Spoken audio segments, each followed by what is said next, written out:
Oggi 21 giugno inizia l'estate, abbiamo pensato di fare un servizio in una struttura eccellente di Agrigento, il camping internazionale. Ecco, la gente viene ancora al camping? Certo, sì, sicuramente è un'alternativa tra le tante per chi vuole andare in vacanza. Diverse fasce economiche, diversi ambiti a livello di età, sicuramente, giovani, meno giovani, bambini, è un divertimento per tutti sicuramente. Che tipo di servizi offrite voi? Noi abbiamo diverse tipologie di alloggio come bungalow, tube room, casette.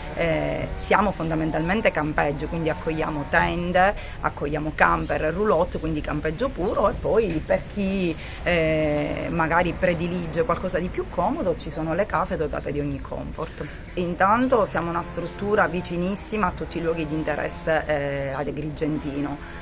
La Valle dei Templi a 2,5 km, il lungomare a 900 metri, raggiungibili entrambi a piedi facilmente o col bus, 5 km da Agrigento, abbiamo la fermata del bus qui davanti, siamo vicini a tutti quelli che sono i servizi principali utili nella quotidianità. All'interno della struttura, per chi non ha la casetta o il camper dotato di servizi, abbiamo ovviamente un'area servizi sanitari, abbiamo la piscina, un piccolo bar all'interno per chi vuole sorseggiare un caffè.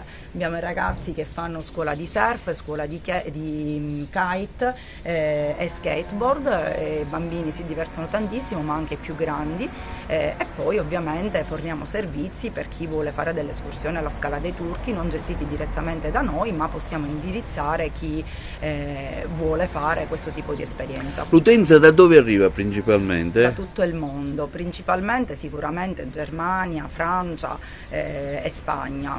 Sicuramente Francia, Germania e Olanda sono i paesi europei che ci raggiungono con maggiore percentuale. Poi durante l'estate si sfaccetta, abbiamo anche gente che arriva dall'Australia, dalla Nuova Zelanda, dalla Cina, dal Giappone, da tutto il mondo. Anche perché voi siete inseriti in delle guide touring, insomma, che sono importanti per veicolare, diciamo, il nome del vostro camping. Con internet sicuramente la gente ha più facilità di accesso a qualsivoglia genere di vacanza.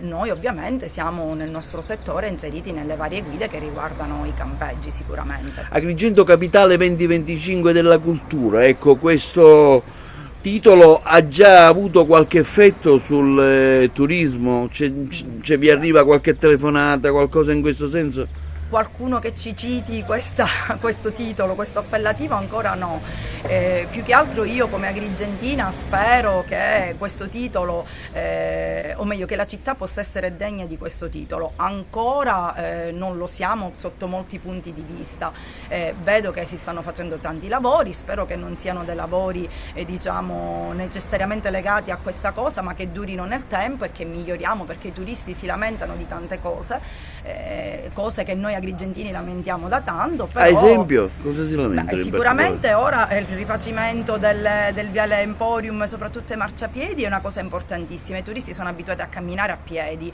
e fino ad ora hanno sempre lamentato con noi le pecche di questi marciapiedi impercorribili, impraticabili, sia a piedi, con i passeggini, con le sedie a rotelle, non si potevano praticare. Sì. Adesso per fortuna li stanno rifacendo, quindi sicuramente è un disagio anche per noi come struttura, perché i camper hanno difficoltà nella mobilità per quanto riguarda il senso unico, però il fatto che stiano facendo i marciapiedi è una cosa già importante. Insomma, speriamo bene, dai. Speriamo bene, incrociamo le dita.